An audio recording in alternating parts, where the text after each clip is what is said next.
आचरण करणारे, आचार करणारे, पण विचार करणारे लोक नाही. लक्षात घ्या. आचार म्हणजे काय?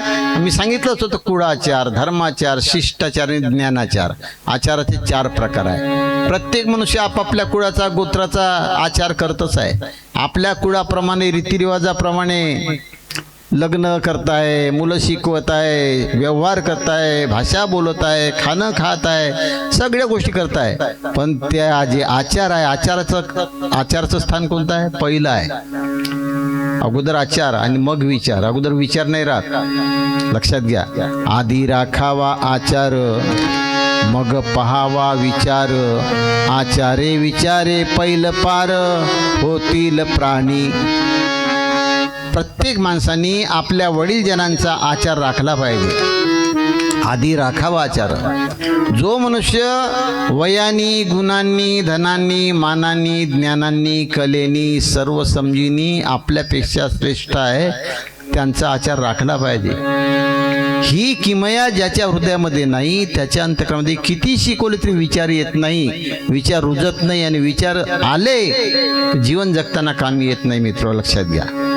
सत्संग परम लाभम, विचारम परम ज्ञानम, संतोष परम धनम, समस्य परम सुखम. म्हणून कुळाचे आचार, कुळाचार. धर्माचार म्हणजे आपण समजलं, आपण हिंदू धर्माचे आहोत, मुस्लिम धर्माचे आहोत, बौद्ध धर्माचे आहोत. प्रत्येक धर्माभिमानी लोक त्या त्या धर्माचं आचरण करत आहे.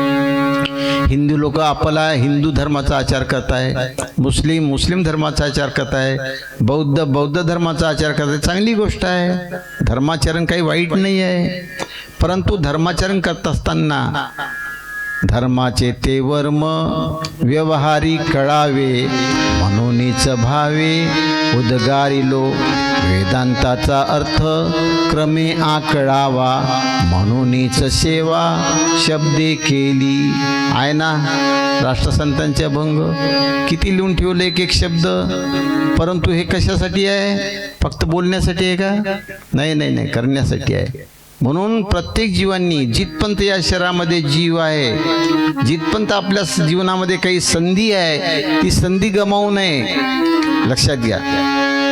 म्हणून जोपर्यंत या शरीरामध्ये जीव आहे, तिथपर्यंत आपण संतांनी दिलेल्या वचनांचा गांभीर्यानं, सावधानतेनं आणि खूप जबाबदारीनं एक एक गोष्ट घेऊन त्याचं मनन केलं पाहिजे, चिंतन केलं पाहिजे, त्याचा ध्यास लावून घेतला पाहिजे आणि ते ग्रहण केलं पाहिजे. ग्रहण इतकं करा का त्याची धारणाच होऊन बेगली. मी मागच उदाहरण द्यायला वेळ नाही.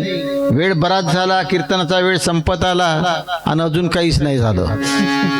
लक्षात घ्या. उदाहरण देत नाही, परंतु सेंट्रल आयडिया थोडीशी देतो. मागच सांगितलं मी, पुन्हा सांगत आहोत. ते सांगतो कशासाठी? धारणा माणसाची कशी असते. स्वभाव सिद्ध पुल्या बांधिलास तू, जे टाळू पासील ते तरी तू अवश्य करशील. तू टाळतो म्हणाल तरी टाळता येत नाही, कारण त्याची धारणा बनलेली असते. लक्षात घ्या. आमच्या गावच्या एका इस्मानी आमच्या दहीगावला आमच्या वडिलाला निरोप पाठवायला आला. तुमच्या लक्षात उदाहरण नाही का? तुमचा बापू आहे का नाही, डॉक्टर पापडले गेला, तो दारू पेला ना, बुरंड्याच्यानं पापडच्या मधात नाली तंगडा मोडला न पडून आहे. निरोप दिला आमच्या एका जणांनी तिकडे. आई लागली रडायला, कारण आई मगाच म्हटलं, आईचं आमच्या महिलांचं हृदय जे आहे की नाही, ते मायामोहनं थोडंसं ग्रस्त राहते, जास्त कोमल राहते. ती रडायला लागली आणि वडील काय म्हणते, शक्यच नाही म्हणते, माझा बापू दारू पिऊच शकत नाही. धारणा झाली ती. इतकी धारणा बनवा का गॅरंटी आयडेंटिटी कार्ड तयार झालं पाहिजे. आपलं आयडेंटिटी कार्डच नाही, कसं शक्य आहे भावाजी? नाही, भरोसाच नाही. जिथे तिथं संदेह आहे, पदोपदी ग्रासी संदेह या जीवा. असा संदेह मिटवण्याचं काम ज्ञानाची समज करत असतात. म्हणून काल परवाच एक शिकलेला पोरगा म्हणाचा, तुमचं पुस्तकी ज्ञान थोडंसं बाजूला ठेवा म्हणे, इथं पुस्तकी ज्ञान कामी नाही येत. मस्त चांगला शिकला बाबू तू, म्हटलं छान झालं. अरे तू एवढा मोठा झाला डॉक्टर, तर बिना पुस्तकानं झाला का बोलतो? याची तरी अक्कल आहे का? काही उचलली जीभ लावली टाळूला. कोणा पुढं बोलायचं, कसं बोलायचं, काही अर्थ आहे त्याला? म्हणून माणसाने थोडंसं नाही जमत तर थोडासा तरी विचार करावं. आपण काय बोलतो, काय बोलत नाही, काय करतो, काय करत नाही, याची थोडीशी जाण ठेवली पाहिजे. यासाठी जगज्ञान आणि गुरुज्ञानचा विचार समजून घेतला पाहिजे. कल्पक ज्ञान आपलं दुसरं कल्पक ज्ञान म्हणजे आम्हाला कोणीतरी सुखदुःख देणारी, आमच्या प्रपंचात जीवनामध्ये मदत करणारी शक्ती या जगामध्ये कुठेतरी आहे. त्या शक्तीच्या प्राप्तीसाठी नाम जप भजन पूजन वगैरे वगैरे साधनं आपल्या साधू संतांनी अवलंबायला सांगितले आहे. तर हे कल्पक ज्ञानसुद्धा माणसाच्या जीवनामध्ये समाधान प्राप्त करून देत नाही. कारण विषय त्यागाविना काही समाधान ते प्राप्त नाही. ऐसे बोलणे ठाई ठाई बरे पहा. समाधान हे त्यागात राहते. त्यागात शांती निरंतरम. समाधान हे त्यागाने मिळते. समाधान पैशांनी, कलेनी, विद्वत्तेनी, श्रीमंतींनी, पदप्रतिष्ठेने मिळत नाही. हा संतांचा सिद्धांत राजू. आपण सिद्धांत विसरतो. म्हणून संत लिहितात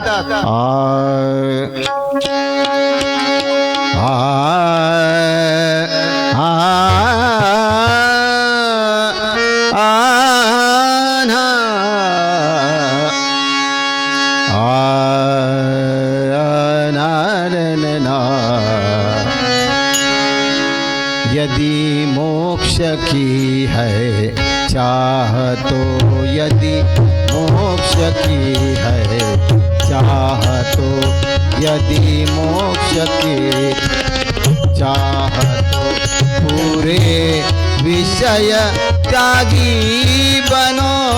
पूरे विषय त्यागी बनो. पूरे विषय त्यागी बनो.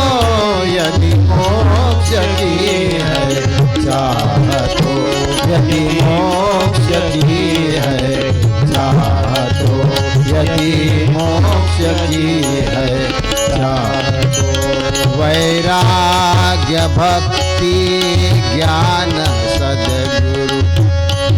वैराग्य भक्ति ज्ञान सद्गुरु.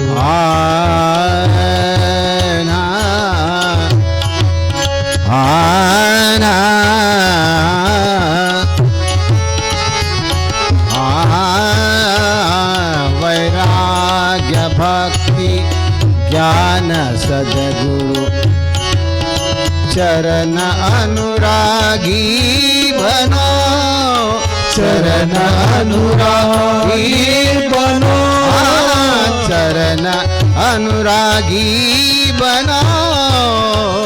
यदि मोक्ष की है चाह तो, यदि मोक्ष की है चाह तो, यदि मोक्ष की है चाह तो.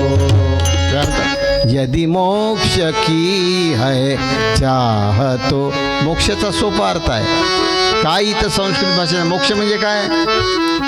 मोक्ष म्हणजे मोकळा होणे. कशातून मोकळा? दुःखातून, जबाबदारीतून, संघर्षातून, किटकिटीतून, वटवटीतून, प्रत्येक गोष्टीतून मोकळं होणे याचं नाव मोक्ष. नाही, मोक्षाची व्याख्या सोपी आहे. यदि मोक्ष है तू चाहतो पुरे विषय त्यागी बनो. विषय त्यागाचा अर्थ काय?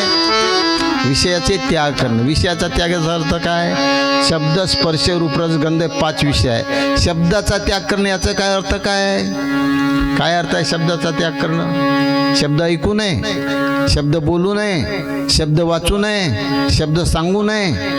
त्याग म्हणजे काय? शब्दाचा अर्थ काय आहे? जो आपल्या हितात जो शब्द विवेकी होता व कभी न धोका खा. कभी न धोका खाता. पुढं काय? पढ़ता न कभी विषयों में, फिर नहीं कभी पछताता. पश्चाताप तयार होईल असा शब्द ऐकू नये. परिणाम भोगावा लागेल अशा शब्द बोलू नये. सावध राहिलं पाहिजे. तुका म्हणे सावधान राहावे लागेल. राहून दिलं. आपण सावधान राहत नाही. वास्तव पुष्कळ सावधानता हटी पदोपदी पाहतो, पण मुजर इतके आहो जीवन जगत असताना सावध राहत नाही. लक्षात घ्या. का नाही मनुष्य सावध राहत?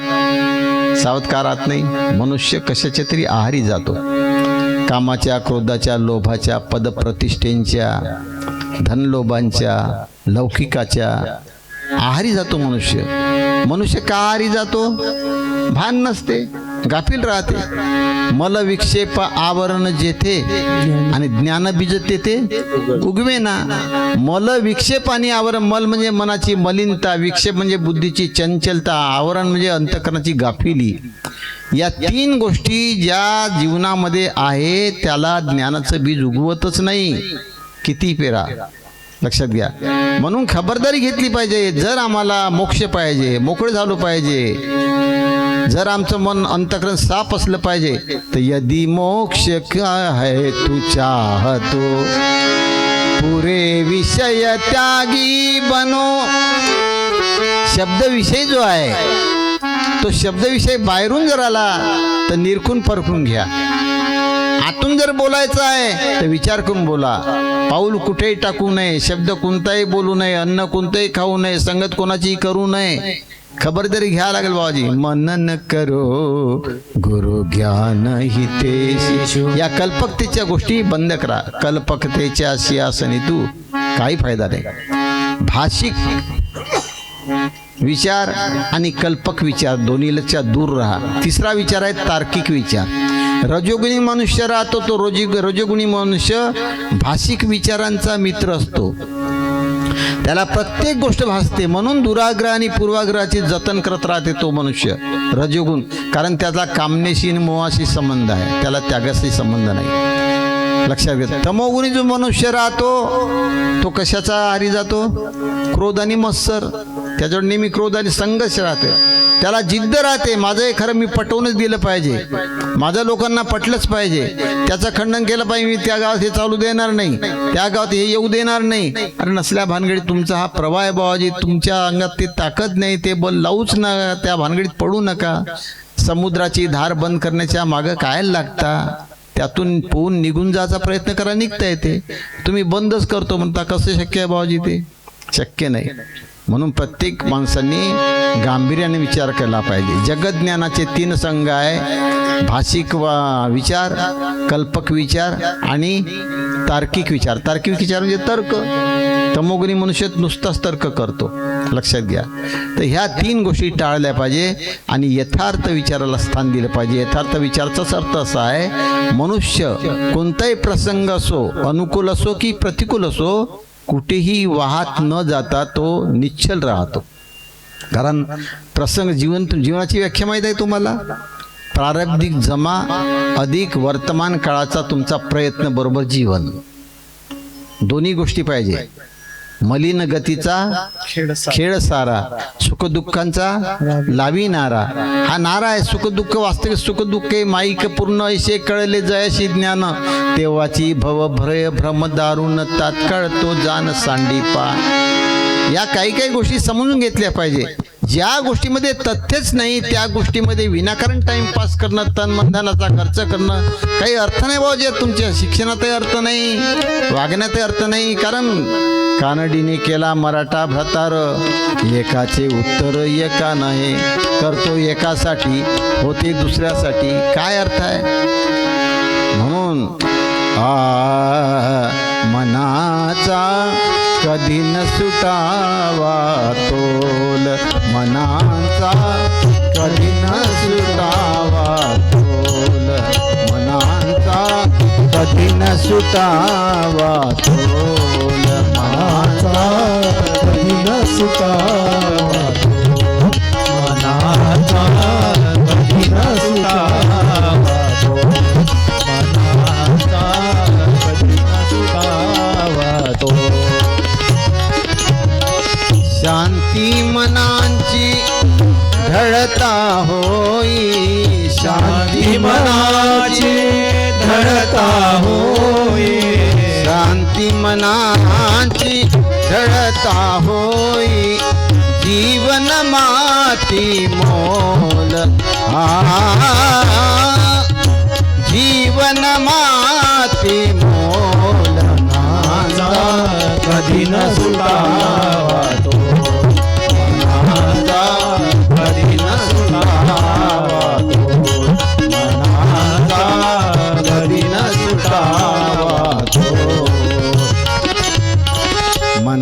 गुणांचा कधी न सुटावा तोल. म्हणून प्रत्येक माणसांनी जी जी गोष्ट आपण ऐकतो प्रत्येक समाजातून, संघटनेतून, ग्रंथातून, कथनातून, लिखाणातून त्या ऐकलेल्या गोष्टीचं मंथन केलं पाहिजे. लक्षात घ्या. आणि मंथन जर केलं नाही तर आपल्या जीवनामध्ये किती सत्संग राहा, किती जन्म घ्या, दुःखाचं मूळच आपण शोधलं नाही. अरे सगळ्यांना पाठ आहे. मला वाटत नाही इथं कोणी असेल त्याला माहीत नाही म्हणून. जन्माचे ते मूळ पाहिले शोधून मूळ काय दुःखासी कारण जन्म घ्यावा. आहे की नाही उत्तर? सगळ्यांनाच माहीत आहे. सांगायची काही गरज आहे का बाबाजी?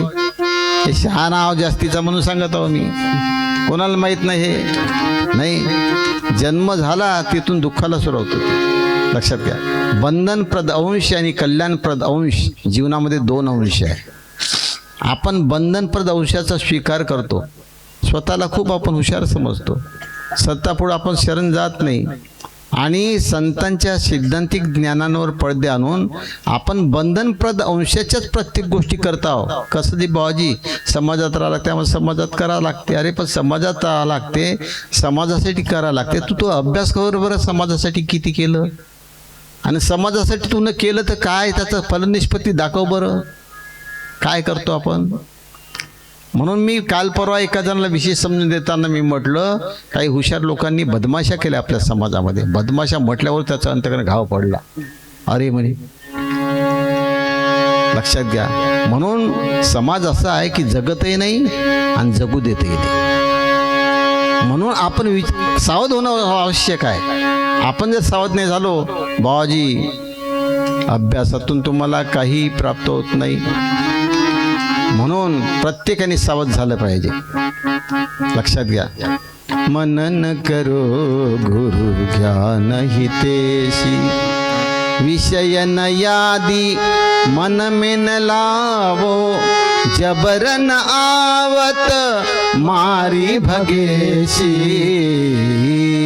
मनन करो गुरु ज्ञान हितेशी. सद्गुरू कबीर साहेब म्हणतात विषय यादी म्हणजे विषयांचं स्मरण. यादी म्हणजे स्मरण. विषय न यादी मन मेन लावो. प्रत्येक मनुष्य जो शब्द बोलतो, सिद्धांत लक्षात घ्या, जो मनुष्य शब्द बोलतो तो शब्द दुसऱ्यासाठी बोलत नसतो. मी माझ्यासाठी शब्द बोलत आहो. मी जो शब्दाचा वापर करताव तो तुमच्यावर काही परिणाम व्हावं म्हणून करून नाही राहिलो. मी नेहमीच उदाहरण देतो. मांजराला भूक लागून राहते म्हणून उंदरावर झडप मारते आणि खाऊन टाकते. त्या खाण्यामध्ये मांजराला काही पाप पुण्याशी देणं घेणं नाही आहे. पाप होते म्हणून मारून टाकत नाही, पुण्य होते म्हणून वाचवत नाही. तो आपल्या भुकेच्या क्षमनासाठी उंदराची शिकार साधते आणि आपल्या भुकेचं क्षमन करते. त्या प्रकारे प्रत्येक जीवन जगत असताना मनुष्य आपल्या समजीच्या पूर्तीसाठी शब्द बोलते. तिथं तुम्ही त्या शब्दाचा हेका मानण्याचं काही कारण नाही. तुम्ही त्या शब्दाला रागाने लोभाने घ्यायचं कारण नाही. त्या शब्दात तुम्ही दुराग्रह करण्याचं काही कारण नाही, पूर्वाग्रह ठेवण्याचं काही कारण नाही. विनाकार्य गोष्टी करून आपापले मन गंदे करून एकमेकापासून फुटके मन एक वटले तेने तुटके ध्यान केले हाता काय आले सांगा ना माझं. दासबोधामध्ये म्हणतात असे फुटून गेले मन. आपण एका ठिकाणी राहतो, आई बाबा भाऊ बहीण सगळं म्हणतो, मनच फुटून आहे का जुळून आहे तुम्हीच पहा का नाही. जुळून आहे. कारण बहुत जाल मन काल के दर से, बहुत जाल मन काल के दर से सब लखियाँ दर खेसी, सब लखियाँ दर खेसी मनन करो गुरु ज्ञान हितेसी. काय म्हणतात साहेब? काय कारण होते? बहुत याद लखी बहुत जाल मन. जाल माहित आहे तुम्हाला? जाळ. विषय जाल संसार में संसारी आसक्त, वाणी कल्पित जाल में योगी ज्ञानी भक्त. सगळे जाळामध्ये फसून आहे. कोणतं जाळ आहे? तुम्हाला 19 नंबरची साखी पाठ आहे. कोणती आहे? 19 तीन लोक का पिंजरा, पाप पुण्य भौजाल, सकल जीव सावज भय एक अहेरी का. आहे ना. कोणत्या जाळ्यात लटकून आपण? पुण्या पाप पुण्य भौजाल. पाप पुण्य वस्तुस्थिती नाही आहे, सुख दुःख हे वस्तुस्थिती नाही आहे, अनुकूल प्रतिकूल ही वस्तुस्थिती नाही आहे, ते मनाचं अंग आहे. जेव्हा आपणाला अनुकूल प्रतिकूल वाटते, जेव्हा आपल्याला सुख दुःख जाणवते, जेव्हा आपण पापाच्या पुण्याच्या मागा लागून सगळं जीवन बर्बाद करतो, ते मनाचं अंग आहे, ज्ञानाचं अंग नाही. लक्षात घ्या. मनाची या संगे जीव झाला बद्ध, ज्ञानस्थिती शुद्ध असेची ना. मनाच्या संगतीमध्ये आपण बद्ध झालेलो आहोत. म्हणून बहुत जाल मन काल के दर से.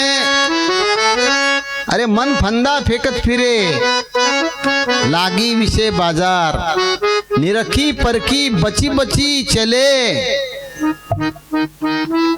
बहुत जाल बरियार. बरियार म्हणजे भयंकर, भयानक. भयानक आहे जाळं. या जाळाचं वर्णन करू शकत नाही. मन फंदा फेकत फिरे. मन तुमचं साथी नाही आहे, साथ देणारं मन नाही राहत. मन आपला चारा पाहत आहे. मनस्वार्थी आपरस विषय लहर फर आहे. मन विषयाच्या लहरी फहरत आहे. लक्षात, फैलाव करताय, प्रसार करताय विषयाच्या लहरीचं. मनाच्या जोपर्यंत आपण अधीन आहोत तिथपर्यंत या जीवाला स्वतःच्या स्वरूपाचं ज्ञान घेऊच देत नाही, ज्ञानाचं काम करूच देत नाही. लक्षात घ्या. ज्ञानाचं काम जर आपल्या जीवनामध्ये राहिलं तर शांती प्राप्त करायची काही गरज नाही. लक्षात घ्या. संत लिहितात,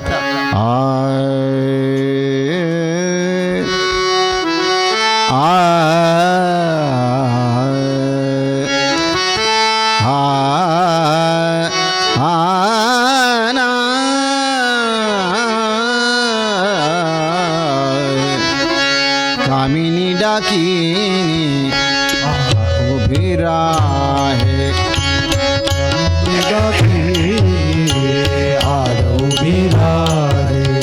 कामिनी डाकिनी आड उभी राहे. कामिनी डाकिनी आड उभी राहे. कामिनी डाकिनी आड उभी राहे. कामिनी डाकिनी आड उभी राहे. मनोनी नला है शांती अंगी. मनोनी नला है लाये आना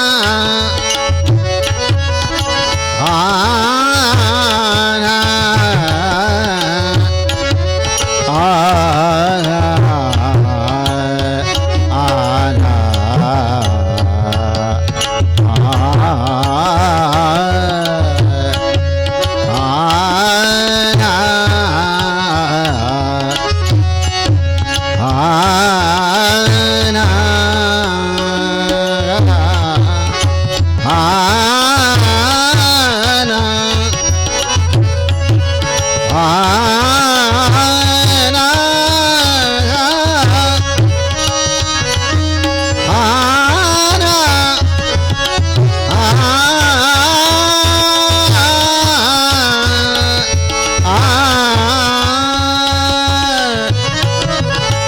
मनोनी नला है शांति अंगी.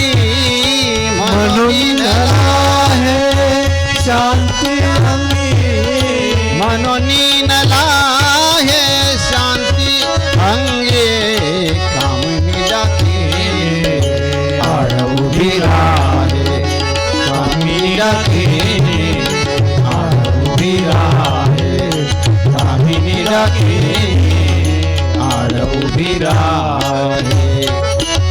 सिद्धांत असा आहे, कामिनी डाकिनी आड उभी राहे. मनोनी न लाहे शांती अंगी. शांतीची या घरा असोनी सर्वदा. नाही असोनी संपदा भीक मागे. काय कारण आहे? सगळंच बरोबर आहे ना. खाले अन्न आहे, व्यवहाराले पैसा आहे, राहाले घर आहे, झोपाले बाज आहे, बोलाले माणसं आहे. का कमी आहे? सगळं कमी असताना असं भिकारी मन झालं कसं? कशामुळे झालं? याचं कारण बहुत जाल मन काल के दर से सब लखी याद रखे से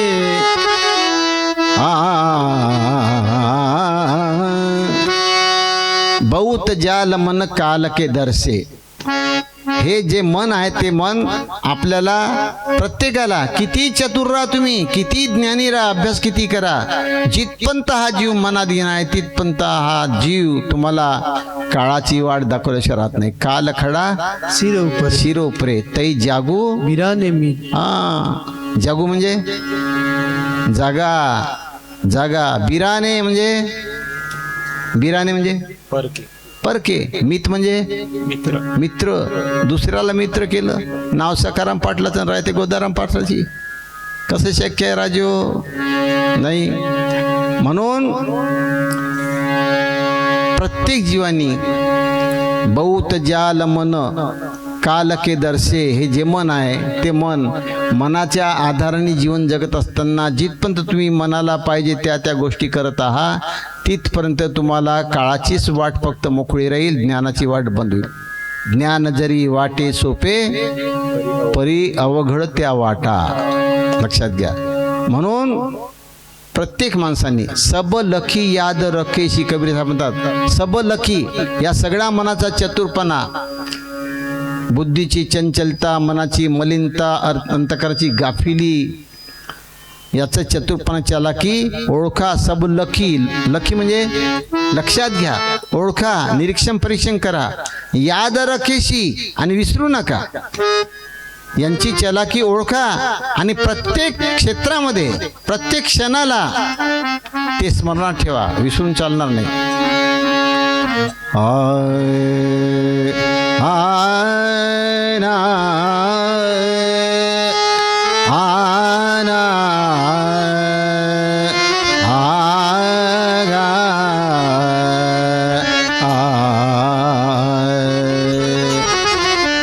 सावधान राहा विसरू नये कधी. सावधान राहा विसरू नये कधी. सावधान राहा विसरू नये कधी. सावधान राहा विसरू नये कधी.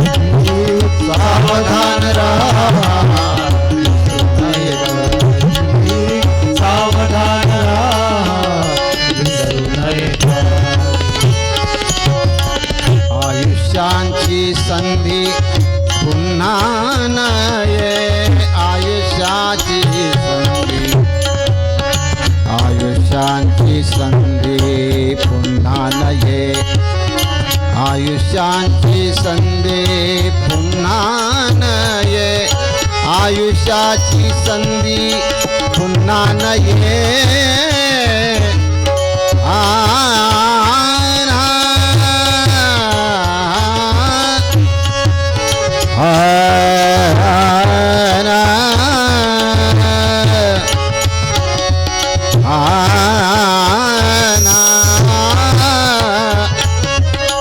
आयुष्याची संधी पुन्हा नये.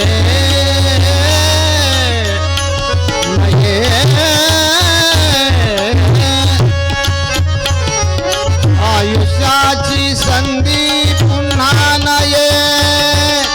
नये नये.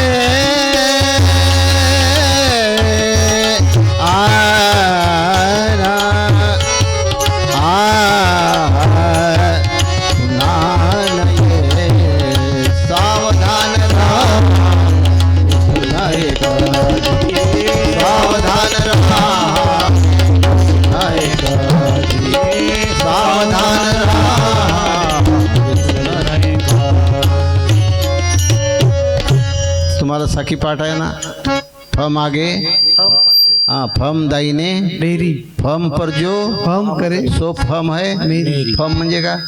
सावधानी. सावधानी, समजदारी, जबाबदारी. लक्षात घ्या. जबाबदारीपासून दूर जाऊ नका, समजदारीवर पडदा आणू नका, आणि सावधानतेपासून हटू नका. लहान लहान गोष्टी आहे, काही मोठ्या मोठ्या साख्या पाठ करू नका, काही पंडित बनवू नका, काही विद्वत्ता दाखवू नका. भक्कम विद्वान लोक आहे आपण, कोण झाडाचा पाला. काही अर्थ नाही बाबाजी.